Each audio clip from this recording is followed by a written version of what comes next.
नमस्कार, मी Sunita बुरकुल cooking with Sunita बुरकुल मध्ये तुम्हा सगळ्यांचं खूप खूप स्वागत आहे। आज आपण आहे ना उन्हाळा स्पेशल छान असं खरबुजाचं सरबत किंवा तुम्ही त्याला मिल्कशेक असे बोलू शकता, खूप छान टेस्टी लागतं। चला तर मग रेसिपीला सुरुवात करू। आता मी इथे ना दूध घेतलेलं आहे, हे आपलं फुल क्रीम दूध आहे, म्हशीचं दूध आहे। सकाळी आलेलं होतं ना म्हणून मग मी टाकून ठेवलेलं आहे। साय आहे म्हणून मी साय घेते, असं काही नाही की घेतलीच पाहिजे, नाही घेतली तरी चालेल। तर हे आपण कढईमध्ये टाकून घेऊ। मी इथे 1.5 कप घेते, मोठे मग आहे।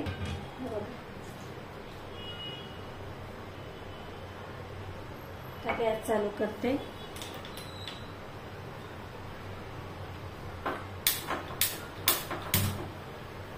तर आपल्याला जास्त आटवायचं पण नाहीये,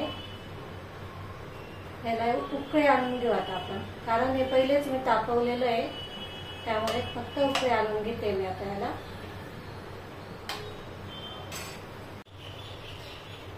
बघा इथे दुधाला छान उकळी आलेली आहे। आपण अर्धा वाटीने साखर घेतलेली आहे, तुम्ही तुमच्या आवडीनुसार घ्या, कितपत तुम्हाला गोड पाहिजे त्यानुसार। आणि जे आपण खरबूज घेतो ना ते छान असं बघून घ्यायचं पिकलेलं, म्हणजे मग ते गोड निघतं, आणि शक्यतो छोटं बघून घ्यायचं। आता मी इथे 2 चमचे कस्टर्ड पावडर घेतलेली आहे, ही व्हॅनिला फ्लेवरची आहे। त्याच्यामध्ये आपण थोडंसं दूध टाकू आणि याची स्लरी करून घ्यायची आहे।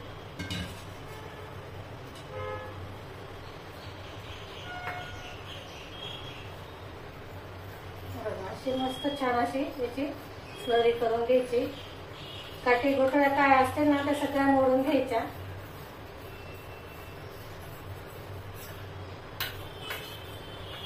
त्याच्याने ना आपले हे जे आपण सरबत करून यायचं तर त्याला छान अशी टेस्ट पण येते आणि कलर पण छान येतो।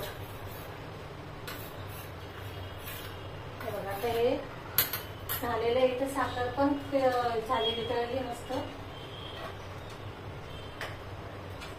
थोडी अजून एक उकळी येऊ आपण। बघा आता इथे छान अशी उकळी आलेली आहे। आता हे जे कस्टर्डचं आपण घेतलेले आहे ना पावडर, हे असे पहिले टाकायचं आधी ना हे करून घ्या, हलवून घ्या, म्हणजे मग काय होतं खाली बसते नाही, आणि टाकताना एका हाताने टाकायचं आणि एका हाताने बघा असं हलवत राहायचं, म्हणजे मग काय होतं की काठी गोठळ्या होत नाही, छान मस्त बनवून तयार होते। मग हे बघा इथे आता हे छान झालेलं आहे। एक उकळी आली की आपण याला साईडला ठेवू थंड व्हायला।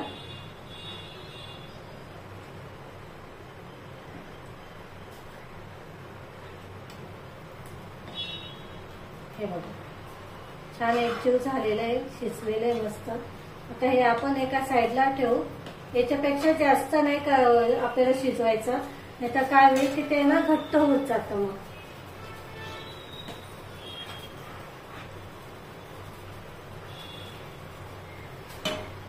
इथे गॅस बंद करते मी,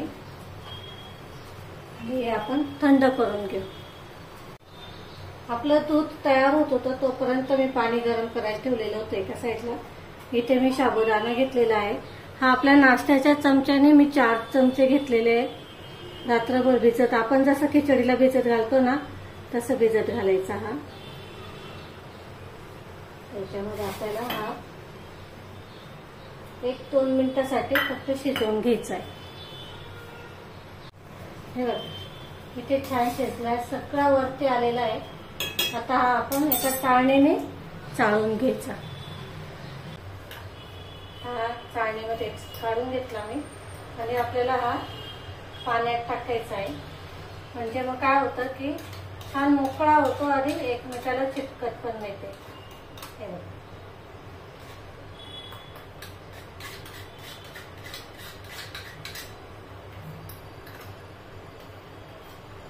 मस्त झालंय। हा साईडला ठेवू आपण। बघा आता इथे मी 1 वाटी घेतलेली आहे. त्याच्यामध्ये आपल्याला 2 चमचे सब्जा घ्यायचा आहे. सब्जा तुम्हाला कोणत्याही किराणा स्टोअर मध्ये किंवा पेसुमलच्या दुकानामध्ये असं भेटून जातं. आजकाल ऑनलाईन पण भेटतं सगळं. त्याच्यामध्ये आपल्याला पाणी घालायचं आहे.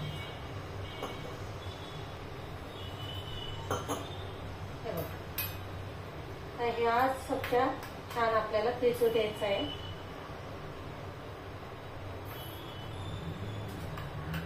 एक 5 मिनिटांमध्ये भिजून जातो तो. जास्त वेळ नाही लागत त्याला.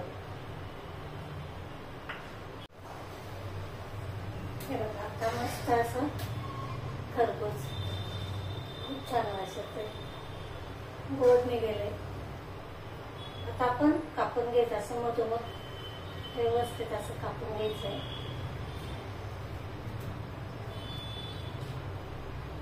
हे बघा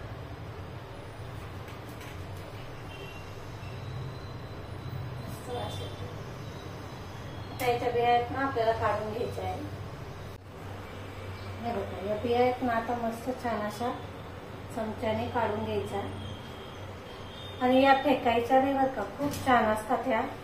वाळून तुम्ही ना याचं बिया काढू शकतात. खूप वेगवेगळे हे करू शकतात तुम्ही. याची चटणी पण छान लागते.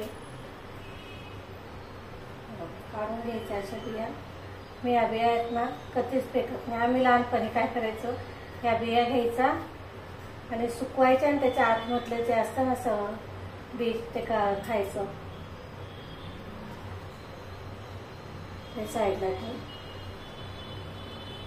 हे जे आहे ना हे बघा असं चमच्याच्या साह्याने आपल्याला हे सगळं काढून घ्यायचं आहे. बघा छान पिकलेलं घेतलं ना एकदम इझिली निघतं. मग डिश मध्ये काढून घ्यायचं.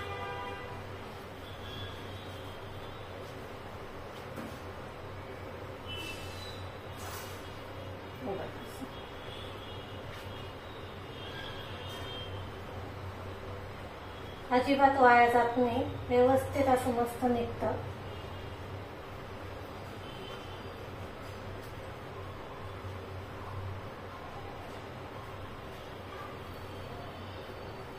आपण हे जे आहेत ना आता मिक्सरला बारीक करून घेऊ. आणि हे अर्ध आहे ना हे का ठेवलं मी ते तुम्हाला थोडं दाखवते. मिक्सरचं भांडं घ्यायचं. त्याच्यामध्ये टाकून घ्यायचंय. असे काप करून घ्या. म्हणजे काय होतं की पटकन बारीक होतं मग ते मिक्सरला पण.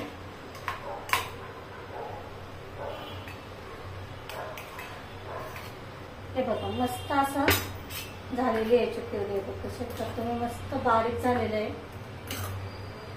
तर इथे आपण हे जे अर्ध ठेवलेलं आहे ना त्याचे ना काप करायचे. आपल्याला पातळ पातळ काप करायचे. म्हणजे मग काय होतं की आपल्याला ते गार्निशिंग साठी तुम्हाला टाकू वाटलं तर टाका, नाही टाकले तरी चालतात पण छान लागतं म्हणून मी ते काढते.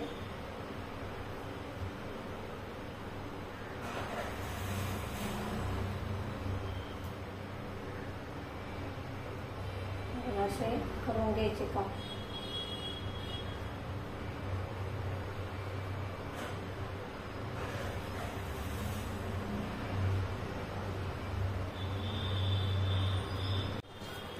इथे सब्जा पण छान आपला भिजलेला आहे. पूर्ण तयारी करेपर्यंत छान भिजल्या जाते. त्याचबरोबर हे बघा साबुदाणा बघू शकता तुम्ही मस्त मोकळा झालेला आहे. आता आपण हे ना गाळून घ्यायचा आहे.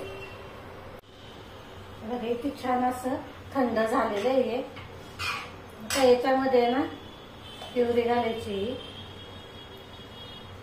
प्युरी घातली की मस्त मिक्स करून घ्यायचं. तुम्ही याला मिल्कशेक खरबूजचं मिल्कशेक किंवा सरबत पण बोलू शकतात. खूप छान टेस्टी लागतं आणि थंडगार असतं. हे उन्हाळ्यामध्ये आवर्जून खाल्लं पिल्लं पाहिजे खरबूज. जे ते फळ ज्या त्या सीझन मध्ये खाल्ले पाहिजे.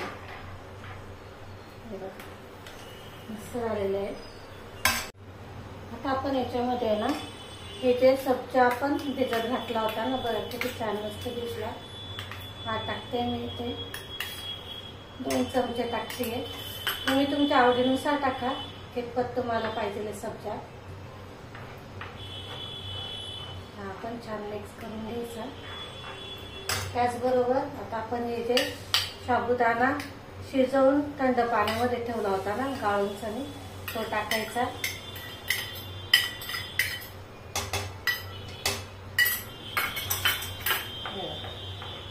अप्रतिम लागतं बरं काय. बघा किती छान झालेलं आहे. आता याच्यामध्ये कट केलेले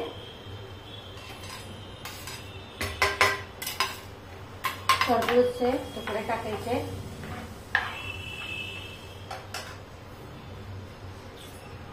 त्याचबरोबर इथे माझ्याकडे बर्फाचे तुकडे पण आहे, हे टाकून द्यायचे.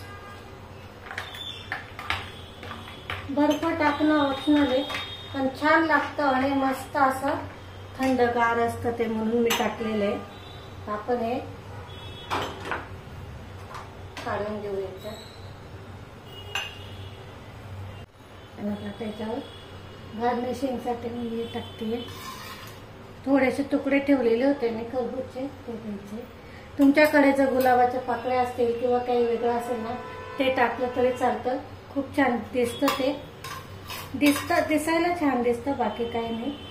आता खरं याची चव तर याचीच आहे खरबुजाची. हे बघा किती छान आलेले आहे ना, मस्त झालेले, थंडगार आणि चव अप्रतिम आहे बरं का. नक्की करून बघा तुम्ही, तुम्हालाही नक्की आवडेल.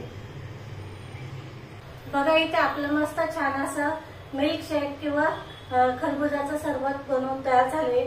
खूप साधी सोपी रेसिपी आहे, पण तेवढीच टेस्टी आणि मेन म्हणजे खूप हेल्दी आहे. तुम्हाला जर थोडीफार जर आवडली असेल तर लाईक, शेअर आणि सबस्क्राईब करायला अजिबात विसरू नका. अशाच नवनवीन रेसिपींसोबत आपण पुन्हा भेटू. तोपर्यंत नमस्कार.